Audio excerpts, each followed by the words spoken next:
আমি শ্যামলী আচার্য। লেখালেখি করি, লেখা আমার প্যাশন, হবি।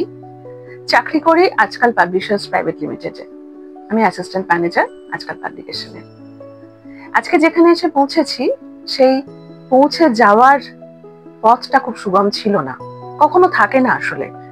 মেয়েদের জন্য রাস্তাটা বরাবর চড়াই উতরাই এর মধ্যে দিয়েই যায়। আমি 1995 সালে যখন এমএসসি পাশ করি ক্যালকাটা ইউনিভার্সিটি থেকে, তখন আমার চোখে একটাই স্বপ্ন ছিল, আমি মিডিয়াতে কাজ করব। সেই উদ্দেশ্যেই একদিকে আকাশবাণী, অন্যদিকে চিত্রবাণী রেডিও ভেরিটাস এশিয়ার সঙ্গে কাজ করা, আকাশবাণীতে ক্যাজুয়াল এফএম প্রেজেন্টার হিসেবে অডিশন দিয়ে কাজের সুযোগ, একই সঙ্গে আজকাল পত্রিকায় তখন আমি ফ্রিল্যান্সার হিসেবে কাজ করতাম। এইভাবে আমি ইটিভিতে তখন একটা চাকরি পাই। ইনাডু টিভি তখন সবেমাত্র এসেছে কলকাতায়, এবং তখন 98 সালে আমার পজিশন বা আমার পোস্ট যেটা দেওয়া হয়েছিল অনেক অডিশনের পরে, সেটা হচ্ছে নিউজ কাস্টার। কিন্তু 98 সালে ওই নিউজ কাস্টারের পোস্টে আমি হায়দ্রাবাদ যেতে পারিনি, আমাকে যেতে দেওয়া হয়নি। ইটিভির চাকরিটা করতে পারলাম না, আমি চলে গেলাম বিয়ে হয়ে আমার একটা অন্য জীবনে। তো তখন প্রত্যেকে আমাকে জিজ্ঞেস করেছিল, তুই এত এত ক্যারিয়ার, এতগুলো অপশন ছেড়ে দিচ্ছিস।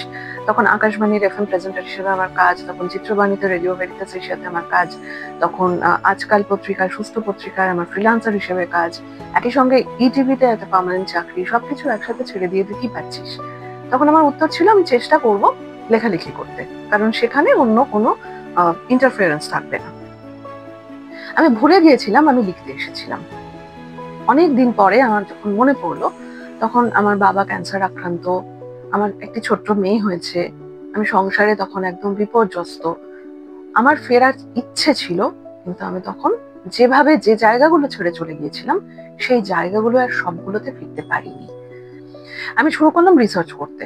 দেখলাম পড়াশোনার জায়গাটাই একমাত্র জায়গা যেখানে ওই অজুহাতে মেয়েরা বাইরে বেরোতে পারে। আকাশবাণীতে ফিরলাম, আমার ফ্রেশ ওয়াটার ইকোলজি নিয়ে 5 বছরের জার্নি। আমার মেয়ে ছোট, তখন তাকেও বড় করছি, একই সঙ্গে আমি পড়াশোনা করছি। এই পড়াশোনা, এই স্কলারশিপ সবকিছু মিলিয়ে একটা সময় সব শেষ হলো যখন আমি ডক্টরেট ডিগ্রি পেলাম। আমার আবার একটা কামব্যাক হলো যখন আমি আবার মিডিয়াতে কাজ শুরু করলাম 2010-11 সালে একদিন পত্রিকার সূত্রে।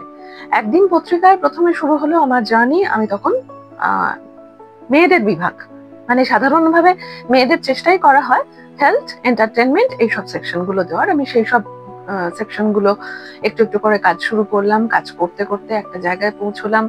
হঠাৎ চাকরিটা চলে গেল আমাদের প্রত্যেকের, কারণ অর্গানাইজেশনটাই বন্ধ করে দেওয়া হলো। আবার কিছুদিনের গ্যাপ, আবার তখন ফিরে আসা একটা অন্য কাজের জায়গায়। সেই অন্য কাজের জায়গাটার নাম এনজিও। আমার সঙ্গে একটা অন্য জগতের পরিচয় হলো। সেখান থেকে আবার একটা জাম্প, আমি আবার চলে যাই চাকরি ছেড়ে নিজের জগতে। ক্লাস 9, 10, 11, 12 এই 4টে ক্রুশিয়াল বছরে তাকে আমার সাপোর্ট দিতেই হতো। এই ক্রুশিয়াল সাপোর্টের সময়টায় আমায় চাকরিটা ছেড়ে দিতে হয়।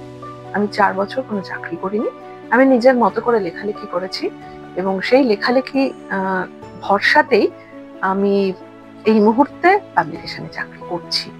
আমি বুঝতে পারছি বারে বারে আমার কাজ ছেড়ে দেওয়া, বারে বারে আমার চাকরিতে ফিরে আসা, বারে বারে আমার কর্মজীবন পরিবর্তন কিছু অসুবিধে তৈরি করেছে। অসুবিধাটা যারা আমার সঙ্গে কাজ করেন তাদের দিক থেকেও, তারা প্রত্যেকবারই মনে হয়েছে, তুমি তো ছেড়ে দেবে, তুমি তো চলে যাবে, তোমার তো নানা রকমের পিছু টান, তোমার তো সংসার, তোমার তো পৃথিবী একটু অন্যরকম। আমি কাউকেই কখনো বোঝাতে পারিনি এই সংসার, এই পিছু টান, এই কাজ, এই দায়িত্ব, এটা মেয়েদের একটা ইনএভিটেবল জার্নি। তাদের এই পিছুটান নিয়েই এগোতে হয়, তাদের এগোতে এগোতে পিছুটান ছিঁড়তে হয়, আবার সেই পিছুটানকে গায়ে জড়িয়ে, যেরকম ভাবে আমরা চাদর জড়িয়ে শীতকালে উষ্ণতা অনুভব করি, সেইভাবেই এগোতে হয়। এই এগোনোটাই আসলে বিধি নির্দিষ্ট, আর ওই পিছু টানটাও আমাদের সঙ্গে নিয়েই চলতে হবে। এর কোনো অন্যথা হয় না, হবেও না কখনো।